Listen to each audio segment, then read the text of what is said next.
এবার সীমান্তে যে খেলাটা দেখালো পাকিস্তান, তাতে ভারতের আর পাকিস্তান আক্রমণ করা ঠিক হবে না বলে সোজা মত দিয়েছেন সমরবিদরা। সীমান্তে যেন ঘূর্ণিঝড় তুলে ফেলল পাকিস্তান, ভারতকে যেন বুঝিয়ে দিল, আসো খেলা হবে।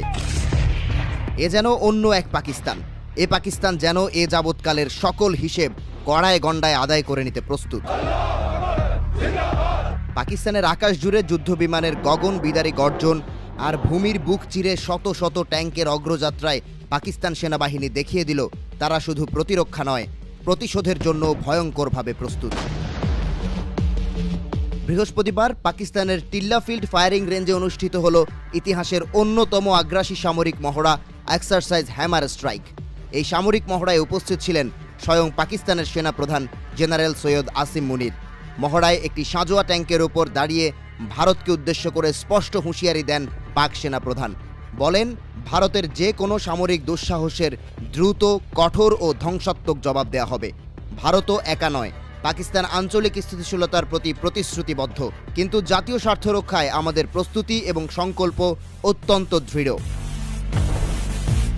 সীমান্তে পাকিস্তানের এই মহড়া কোনো সাধারণ সামরিক অনুশীলন নয়, যেন যুদ্ধের আগেই যুদ্ধের ভয়ঙ্কর রূপ দেখালো পাকিস্তান, যেখানে পাকিস্তান সেনাবাহিনী প্রমাণ করল তারা শুধু সীমানা পাহারা দেয়া না, বরং শত্রুর টুঁটি চেপে ধরে নিমেষেই শ্বাসরোধ করার ক্ষমতাও রাখে।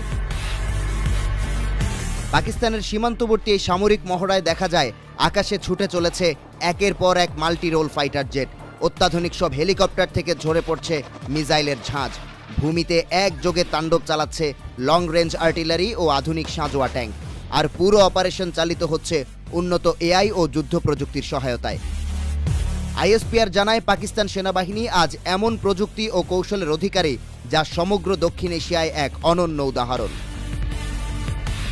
পাক সেনাপ্রধানের এই কঠোর হুঁশিয়ারির পেছনে রয়েছে স্পষ্ট বার্তা। ভারতের দমন নীতি, সীমান্তে উস্কানিমূলক আচরণ এবং কাশ্মীরে মানবাধিকার লঙ্ঘন, যা আজ আন্তর্জাতিক নিরাপত্তার জন্য এক বড় হুমকি হয়ে দাঁড়িয়ে, তারই যেন অভিব্যক্তি ঘটল পাকিস্তানের এই সেনাপ্রধানের হুঁশিয়ারিতে। বিশ্লেষকরা বলছেন, নয়াদিল্লির যুদ্ধোন্মাদ নেতৃত্ব এই অঞ্চলকে উত্তপ্ত করার খেলায় মত্ত, কিন্তু ইসলামাবাদ এবার আর নীরব নয়। শান্তি চাই, তবে আক্রমণের চেষ্টা হলে বসে থাকা নয়, স্পষ্ট জানিয়ে দিয়েছে পাকিস্তান।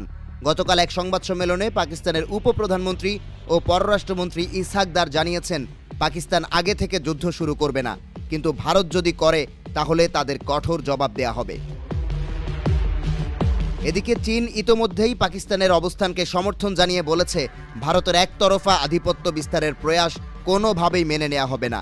সিপিইসি থেকে শুরু করে নিরাপত্তা চুক্তি, চীন এখন কেবল অর্থনৈতিক নয়, কৌশলগতভাবেও পাকিস্তানের বিশ্বস্ত মিত্র। ভারত যদি আগুন নিয়ে খেলে, তাহলে পাকিস্তানের তরফ থেকে আসবে ঝড়ের গতির ভয়ঙ্কর জবাব, আর তাতেই উত্তপ্ত হয়ে উঠতে পারে পুরো দক্ষিণ এশিয়া, বলছেন বিশ্লেষক।